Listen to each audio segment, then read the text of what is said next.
Everyone, welcome to the YouTube channel maths by Jitendra Kumar. और यहाँ हम बीएससी सेकेंड सेमेस्टर के लिए केमिस्ट्री पढ़ रहे हैं, ठीक है। और हमारी 5th यूनिट चल रही है सॉलिड स्टेट, जिसमें आज हम पढ़ने वाले हैं एक्सरे डिफ्रैक्शन की कुछ टेक्निक्स, ठीक है।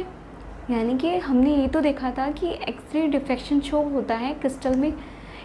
कल हमने लॉ पढ़ा था, ब्रैग्स लॉ, जिसमें जो वॉन लो एक साइंटिस्ट थे, उन्होंने ये बताया कि जो क्रिस्टल है, क्रिस्टल से भी क्या होगा, सॉलिड क्रिस्टल है उससे भी क्या होगा, एक्सरे का डिफ्रैक्शन हो जाता है, ठीक है। और इसे ब्रैग्स ने प्रूफ भी किया था, अपनी इक्वेशन भी दी थी। क्या दी थी equation? N lambda is equals to 2d sine theta, ठीक है।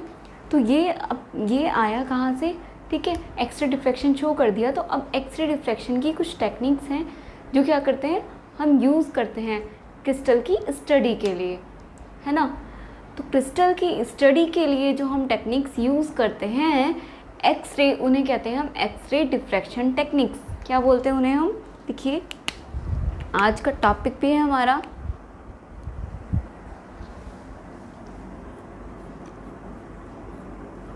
एक्सरे डिफ्रैक्शन टेक्निक्स, ठीक है। तो एक्सरे डिफ्रैक्शन टेक्निक्स जो हैं वो हम इस लेवल में, आपके सिलेबस में जो है यहाँ पर 2 पढ़ने वाले हैं। कौन सी है? रोटेटिंग क्रिस्टल टेक्निक्स, और एक है आपकी पाउडर टेक्निक्स, ठीक है। दोनों को हम पढ़ेंगे इसमें। तो जो रोटेटिंग क्रिस्टल टेक्निक है आपकी नंबर 1, पहले हम उसको डिटेल में डिस्कस करेंगे। तो आप यहाँ पे लिख सकते हो कि देयर आर 2 एक्सरे टेक्निक्स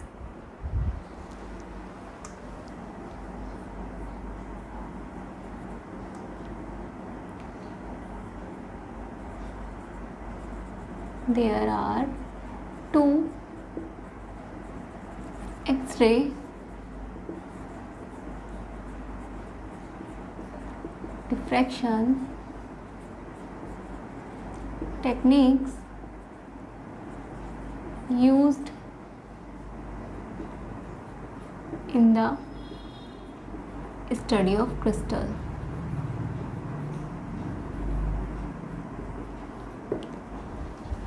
हमारे पास 2 टेक्निक्स है एक्सरे डिफ्रैक्शन की, 2 टेक्निक है जिन्हें हम यूज़ करते हैं क्रिस्टल की स्टडी के लिए। अब वो कौन कौन सी है जो आपको पढ़नी भी है? तो एक है आपकी कौन सी? Rotating crystal technique, rotating crystal technique, ठीक है। एंड सेकेंड है आपकी कौन सी? Powder technique,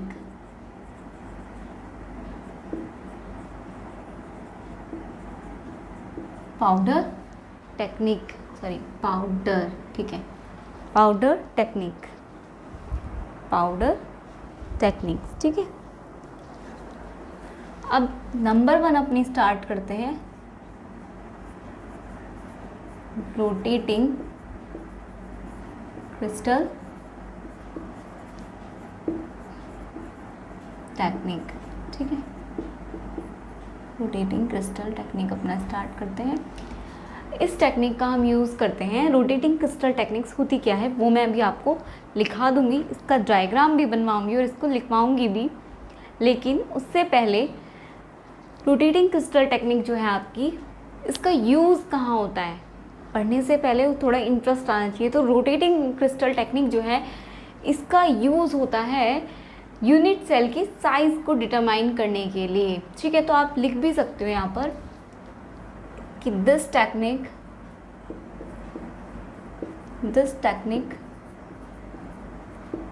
is used to determine the size of the unit cell. जो क्रिस्टल की यूनिट सेल होती है उसकी साइज़ को डिटरमाइन करने के लिए हम यूज़ करते हैं रोटेटिंग क्रिस्टल टेक्निक्स। अभी होती क्या है रोटेटिंग क्रिस्टल टेक्निक्स, तो चलिए लिख लेते हैं एक बार पहले। चलिए देखते हैं आपकी रोटेटिंग क्रिस्टल टेक्निक्स क्या कहती है। तो सबसे पहले तो ये आपका सेटअप है, रोटेटिंग क्रिस्टल टेक्निक का। ठीक है, मैंने कोशिश की है पूरा टिक बनाने की। देखो इसे समझ लेते हैं एक बार, मैं पॉइंट पढ़ के फिर इस पर समझाती रहूँगी आपको, तो आपको आसान रहेगा। सबसे पहले तो this technique is use to determine the size of the unit cell. आपको पता है यूनिट सेल के साइज को डिटरमाइन करने के लिए हम इस टेक्निक का यूज़ कर रहे हैं। ठीक है, तो यहाँ पर देखो x raise produce in the tube T. जो एक्स रेज है वो कहाँ प्रोड्यूस हो रही है? ट्यूब टी में। यानी कि आपकी जो ये ट्यूब है, ये वाली टारगेट जिसे हमने लिखा है, टारगेट मान लो ये है आपकी टी, यानी कि ट्यूब टी। इसमें क्या होता है, कैथोड रे होती है। कैथोड रे को क्या किया जाता है? हीट अप किया जाता है। जब हम उसे हीट करेंगे तो उससे क्या होगा, हीट करेंगे या करंट देंगे, इलेक्ट्रिसिटी ले रही हमने, क्या किया हुआ है प्लस और माइनस, एनोड और कैथोड हो गए यहाँ पे। ठीक है, तो जब उसे हीट अप करेंगे तो वहाँ से इलेक्ट्रॉन रिलीज होंगे कैथोड रे से, और कहाँ जाएंगे? एनोड पर जाएंगे। ठीक है, कैथोड रे से जो आपके इलेक्ट्रॉन हैं वो क्या करेंगे? इमिट होके कहाँ जाएंगे? आपके एनोड पर। ठीक है, एनोड पर जाके फिर ये क्या हो जाएगा? एनोड पर जा रहे हैं यानी कि फ्लो हो गया, यानी कि आपकी एक्सरे तैयार हो गई है। ठीक है, तो X-ray is produce in the tube T. ये ट्यूब टी में तो एक्सरे प्रोड्यूस हो रही है। फिर आपका एक्सरे बीम, अब क्या है, बहुत सारे जब एक्सरेज होंगी, बहुत सारी एक्सरेज बन जाएंगी तो उसे क्या कहेंगे हम? बीम। ठीक है, एक समूह को बहुत सारे जब एक्सरेज जो हैं, रेज, एक्सरेज का जो ग्रुप होगा, बहुत सारे एक्सरेज का जो ग्रुप होगा उसे हम बोलते हैं एक्सरे बीम। ठीक है, तो वो क्या होगा? X-ray beam is made monochromatic. अब क्या है वो एक्सरे बीम, यानी कि बहुत सारी बीम्स है, अब उसे क्या करना है? मोनोक्रोमेटिक बनाना है। अब वो मोनोक्रोमेटिक कैसे बनेगा? यहाँ तो हमने इस सिस्टम में तो क्या किया, अपना एक्सरे प्रोड्यूस कर लिया। फिर एक्सरे का जो बहुत सारे एक्सरे प्रोड्यूस हो गए, यानी कि एक्सरे बीम तैयार हो गया। उस एक्सरे बीम को अब हमें किस पे फोकस करना है? किसी सैंपल पर। मेनली आप समझो हम क्या कर रहे हैं, हम कोई सॉलिड क्रिस्टल ले रहे हैं, उसकी सरफेस पे रेडिएशन डाल रहे हैं। अब वो रेडिएशन कहाँ से आया ये भी हमें बताना ज़रूरी था, इसलिए हमने बताया कि जो एक्सरे है वो कहाँ से आया? कैथोड रे से हमने क्या किया? उसको हीटअप किया, तो कैथोड रे से इलेक्ट्रॉन एमिट होके एनोड की तरफ जाएगा, यानी कि एक्सरे इलेक्ट्रॉन्स का फ्लो होना शुरू हो गया, यानी कि वहाँ पे क्या हो गया? रेडिएशन बन गया, एक्सरे बन गई। अब ये एक्सरे को क्या करना है? हमें मोनोक्रोमेटिक बनाना है। तो इसको क्या करेंगे? इस एक्सरे बीम को किससे पास आउट कराएंगे? एक स्लिट से पास कराएंगे। इसे बोलते हैं नैरो स्लिट। नैरो स्लिट यानी कि बहुत पतली सी ये स्लिट होती है। तो ये क्या करती है, जो बहुत सारी आपकी लाइट रेज आ रही होती है ना, उनको क्या करती है? एक सिंगल फ्रिक्वेंसी में कन्वर्ट कर देती है। जो बहुत सारी अलग अलग फ्रिक्वेंसी की वेवलेंथ आ रही है, पता नहीं अलग अलग फ्रिक्वेंसी है इनकी सबकी, तो उन्हें एक सिंगल मतलब सेम सबकी क्या कर देती है? वेवलेंथ कर देती है। ठीक है, तो मोनोक्रोमेटिक क्या होता है? तो X-ray beam is made monochromatic. अब इसे मोनोक्रोमेटिक बनाया जाता है कैसे? After passing through a slit. उसे एक नैरो स्लिट से, या लिख सकते हो एक नैरो स्लिट। ठीक है, नैरो स्लिट से पास आउट करके उसे मोनोक्रोमेटिक बनाया जाता है। मोनोक्रोमेटिक मतलब होता है आपका a single wavelength, single wavelength radiation.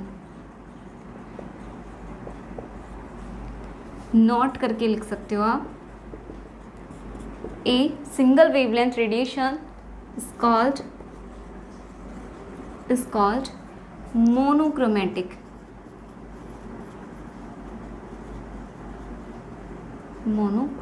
ठीक है, तो सिंगल जो वेवलेंथ वाला रेडिएशन है उसे हम क्या बोलेंगे? मोनोक्रोमेटिक। तो हमने फिर इसको मोनोक्रोमेटिक बनाया गया, सबकी वेवलेंथ फ्रिक्वेंसी एक की गई, तो हमने क्या किया? अब उसको स्ट्राइक किया।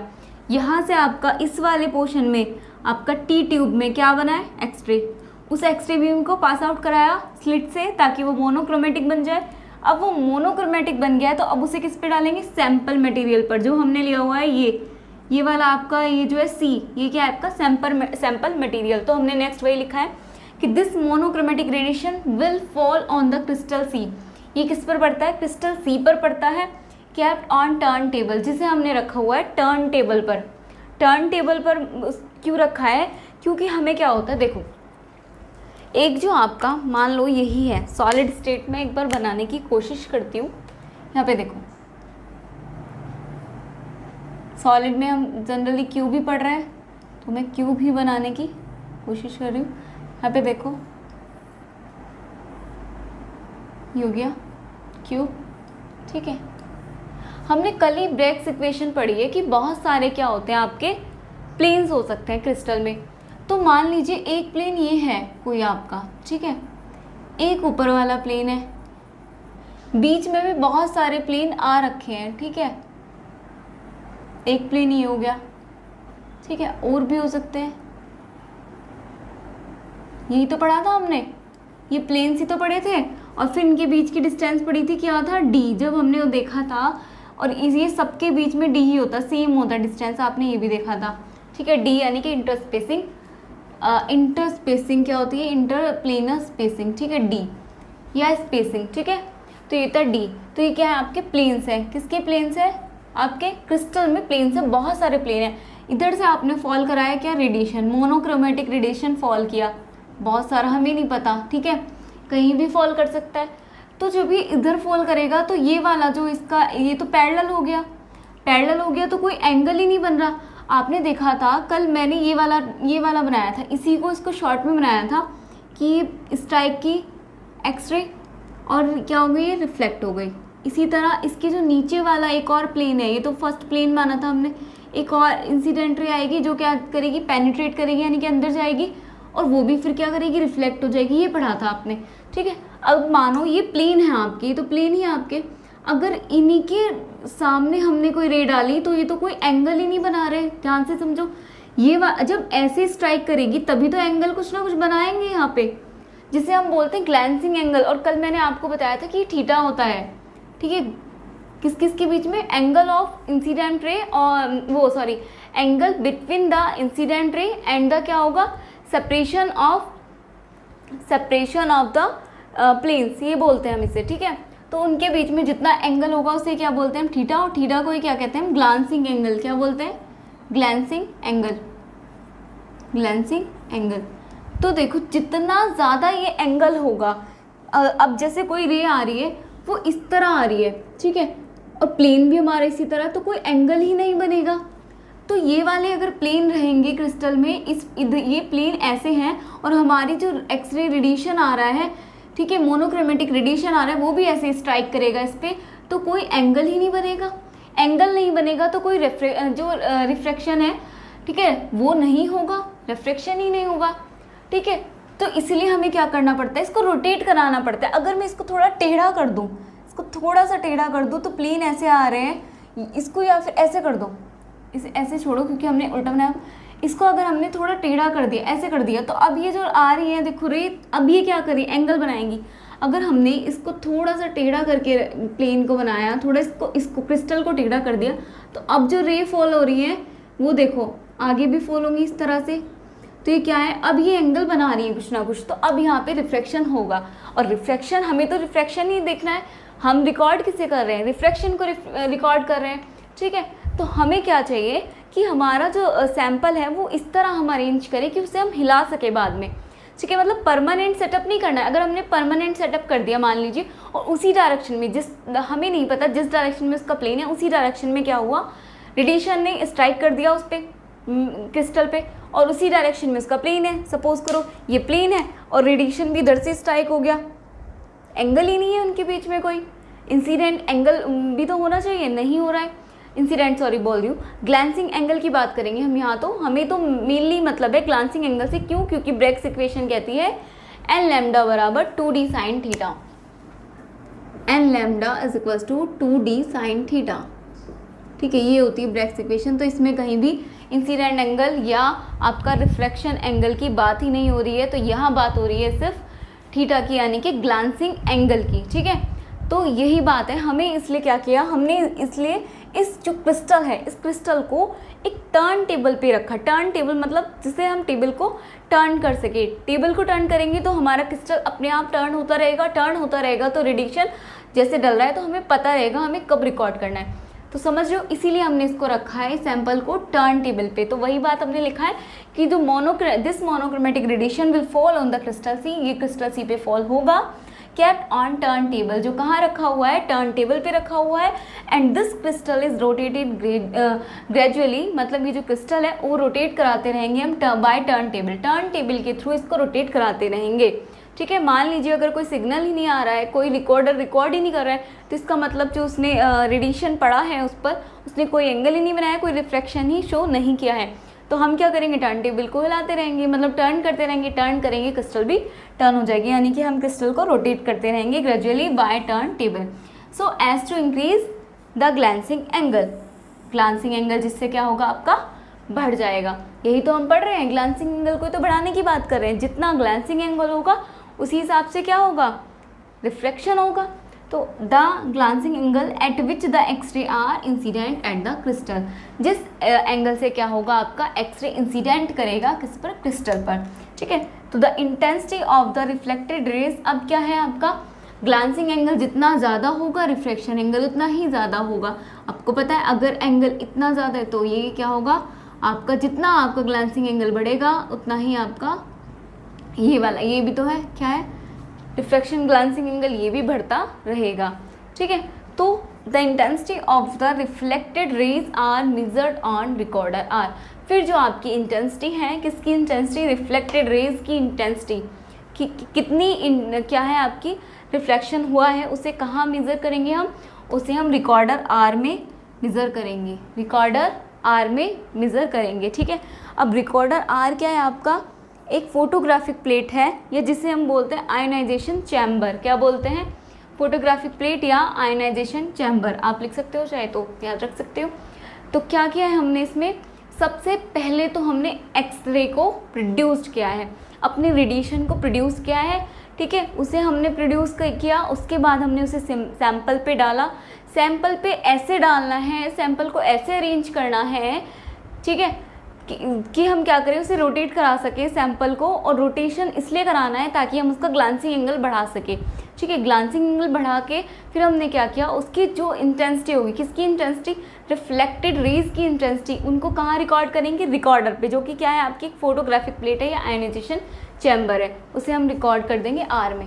यहाँ पे हमने क्या किया, अपनी एक्सरे को जनरेट किया, फिर एक्सरे बीम को हमने पास आउट कराया नैरो स्लिट से, और नैरो स्लिट से हमने सिर्फ इसलिए पास आउट कराया क्योंकि हमें मोनोक्रोमेटिक रेडिएशन चाहिए, यानी कि सिंगल वेवलेंथ वाला, यानी कि हर रंग तरह तरह की वेवलेंथ नहीं, एक ही वेवलेंथ होनी चाहिए इसमें, ठीक है। तो सिंगल वेवलेंथ बनाने के लिए हमने इसको मोनोक्रोमेटिक बनाने के लिए, सिंगल वेवलेंथ बनाने के लिए हमने इसको कहाँ किया, फोकसिंग स्लिट से पास आउट कराया। इसको पास आउट कराने के बाद हमने सैंपल पे डाला सी पर, जो कि कहाँ रखा है, टर्न टेबल पर, ठीक है। अब इसको क्या किया, इससे जो रिफ्लेक्टेड इंटेंसिटी, ये देखो ये तो पड़ रहा है, ये इसका क्या है, ये इसका ग्लांसिंग है, ग्लांसिंग एंगल यानी कि थीटा है, ये तो प्लेन है क्रिस्टल का, ये हमने लिखा है क्रिस्टल प्लेन्स, ये क्या है आपका क्रिस्टल प्लेन ऊपर वाला, ठीक है।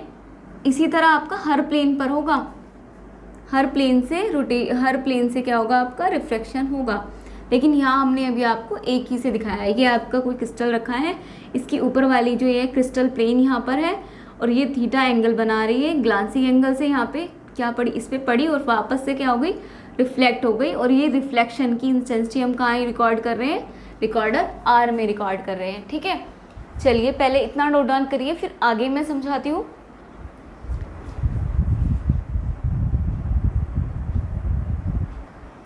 चलिए आगे देखते हैं रोटेटिंग क्रिस्टल टेक्निक में।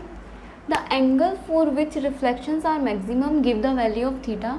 अब ये है कि जो एंगल है फॉर विच, जिसके लिए रिफ्लेक्शंस क्या होगा, मैक्सिमम होगा, वो एंगल जिसके लिए क्या होगा, रिफ्लेक्शन क्या होगा, सबसे ज़्यादा होगा, वो क्या होगी, रिफ्लेक्शन सबसे ज़्यादा होगा, give the value of theta, वो क्या होगा, थीटा की वैल्यू देगा, ठीक है। जिस एंगल के लिए रिफ्लेक्शन आपका सबसे ज़्यादा होगा वही आपकी थीटा की वैल्यू होगी, ठीक है। आपको अगर थीटा की वैल्यू निकालनी है तो हाईएस्ट रिफ्लेक्शन वाला एंगल चूज़ करना होगा, ठीक है। नेक्स्ट देखते हैं, the process is carried out for each plane of the crystal. और ये जो प्रोसेस है वो सभी प्लेन पर होगा, क्रिस्टल की जितनी भी प्लेन्स हैं सभी पर आपका ये प्रोसेस होगा, ठीक है। अभी मैंने आपको बताया था कि अगर 3 प्लेन हैं, कल भी हमने देखा था, कल हमने ये वाला प्लेन को ऐसे नोट किया था, तो इससे भी रिफ्लेक्शन हो रहा था, अंदर वाली से भी हो रहा था, यानी कि जितने भी प्लेन होंगे क्रिस्टल के अंदर सभी से क्या होगा, आपका रिफ्लेक्शन होगा, यानी कि प्रोसेस होगा, ठीक है। तो the lowest angle at which the maximum reflections occur, यानी कि वो the lowest angle at which the maximum reflection occur correspond to n is equals to 1।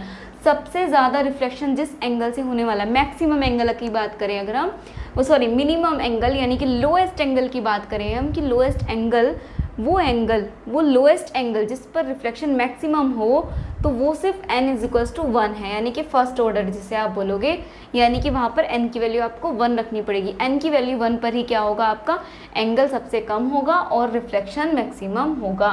ठीक है, तो इसे बोलेंगे हम फर्स्ट ऑर्डर रिफ्लेक्शन। इसी तरह अगर देखें नेक्स्ट हायर एंगल, इससे ज़्यादा एंगल और जिसके लिए आपको मैक्सिमम रिफ्लेक्शन मिलेगा, वो क्या है, n इज इक्वल्स टू 2, और जिसे हम क्या बोलेंगे, सेकंड ऑर्डर रिफ्लेक्शन। समझो, इसी तरह अगर आपको उससे ज़्यादा थोड़ा और एंगल बढ़ाओगे, ऐसे समझो, ठीक है, ये है आपका, ये है, इस पर ये स्ट्राइक किया, ठीक है, जिस भी एंगल से इसने किया होगा यहाँ पे, तो जो मिनिमम सा मिनिमम एंगल है, ठीक है, मिनिमम सा मिनिमम एंगल है, वो होगा n इज इक्वल्स टू 1 पर। ठीक है, और अगर दूसरी रेज आ रही है तो ये वाला जो एंगल है, ये वाला, ये होगा n इज इक्वल्स टू 2 पर। ठीक है, इसी तरह हर प्लेन से आपका क्या होगा, रिफ्लेक्शन होगा। रिफ्लेक्शन होगा तो n इज इक्वल्स टू, ऐसे ही n इज इक्वल्स टू 3 से होगा, ऐसे ही n इज इक्वल्स टू 4 से होगा, और फिर इनको नाम ऐसे देते जाओगे। थर्ड से होगा तो थर्ड ऑर्डर रिफ्लेक्शन, फोर्थ से होगा तो fourth order reflection, fifth order reflection, ये चलता ही रहेगा, एंड सो ऑन, ये चलता ही रहेगा।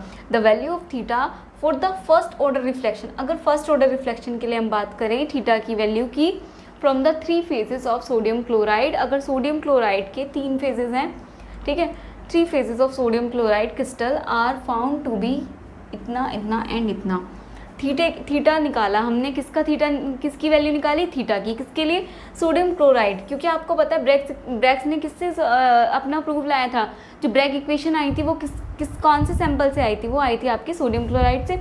तो सोडियम क्लोराइड जो है आपका, उसकी अगर हम क्या करें, उसका रिफ्लेक्शन देखें, तो हम वहाँ पर हमने क्या की, थीटा की वैल्यू कैलकुलेट की फॉर फर्स्ट ऑर्डर, यानी कि n इज इक्वल्स टू 1 के लिए हमने क्या की, थीटा की वैल्यू कैलकुलेट की। तो थीटा हमने पाया 3 फेजेस वाला है, ठीक है, तो एक फेज पे आया आपका ये, एक पर आया ये, और एक पर आया ये आपके आई है थीटा की वैल्यू। अब क्या करेंगे, अप्लाइंग द ब्रैग इक्वेशन, अब क्या करेंगे, हमारे पास थीटा की वैल्यू आ गई है, हमने क्या किया, ब्रैग इक्वेशन को अप्लाई कर दिया। And knowing that n and lambda are the same, आपको पता है कि n और जो लैम्डा है वो सेम होता है। अगर n फर्स्ट ऑर्डर 1 है, यानी कि n तो हो गया, n और लैम्डा सेम होगा, सेम है। अब चूंकि n क्या है आपका 1 दिया है, तो n लैम्डा क्या हो गया, n लैम्डा बराबर होता है 2d साइन थीटा। ठीक है, यहाँ से ये क्या हो गया आपका 1 हो गया, यानी कि 2d sine theta is equals to 1 बच गया। ठीक है, यहाँ से इतनी बात आई। अब इसको अप्लाई किया ब्रैग इक्वेशन पे, और जबकि हम जानते हैं कि n और लैम्डा क्या है, सेम, इन ईच केस हमेशा सेम रहेंगे, n और लैम्डा की वैल्यू सेम रहेगी। अगर n 2 है तो लैम्डा भी 2 है, ठीक है, same in each case. The distance d between successive planes in the 3 faces will be in the ratio of. अब हमें क्या निकालना है, यहाँ से d निकालना है। अब आप देखो, यहाँ से d निकालोगे तो क्या हो जाएगा, 2d हो रहा है, तो ये क्या हो गया 1 साइन थीटा, ये होगा, और d बराबर क्या हो जाएगा, ये हो जाएगा आपका 1/2 साइन थीटा, ये हो जाएगा। ठीक है, d की वैल्यू आपको चाहिए ना, तो अगर d की वैल्यू आपको चाहिए तो आपकी d की वैल्यू आ जाएगी 1/2 साइन थीटा। तो अब यहाँ से देखो, आपने वैल्यू कैलकुलेट कर ली है, ठीक है, यहाँ पे देखो, the distance d between successive planes in the 3 ratios. अब क्या है आपका, जैसे प्लेन्स है तो इनके बीच की d, ये निकाल लिया आपने। तो ये d कैसे निकाली है, एक आपने ये वाला एंगल रखा, एक ये रहा जो आपको गिवन है थीटा, ये भी थीटा, और इनका रेशियो निकाल दिया। रेशियो निकालने के बाद आपने देखा कि जो रेशियो है वो बहुत ज़्यादा क्लोज है। देखो 1 आ रहा है, 0.7 आ रहा है, और एक 1.14 आ रहा है, तो रेशियो क्या है आपके सेम है। Thus ratio is very close to the expected, तो रेशियो क्या आ रहा है, बहुत ज़्यादा क्लोज आ रहा है। ठीक है, स्पेसिंग जैसे हमने सोचा था, टू एग्जिस्ट बिटवीन स्पेसिंग जितनी होनी चाहिए थी उससे भी, एक्सपेक्टेड से भी रेशियो बहुत कम आ रहा है। तो हम बोल सकते हैं कि 10 sodium chloride has face centred cubic structure. इसका मतलब जो सोडियम क्लोराइड है उसकी जो स्ट्रक्चर है वो कैसी हो जाएगी, फेस सेंटर्ड क्यूबिक स्ट्रक्चर। ठीक है, चलिए एक बार नोट डाउन कर लीजिए ये, फिर हम नेक्स्ट देखते हैं पाउडर टेक्निक्स।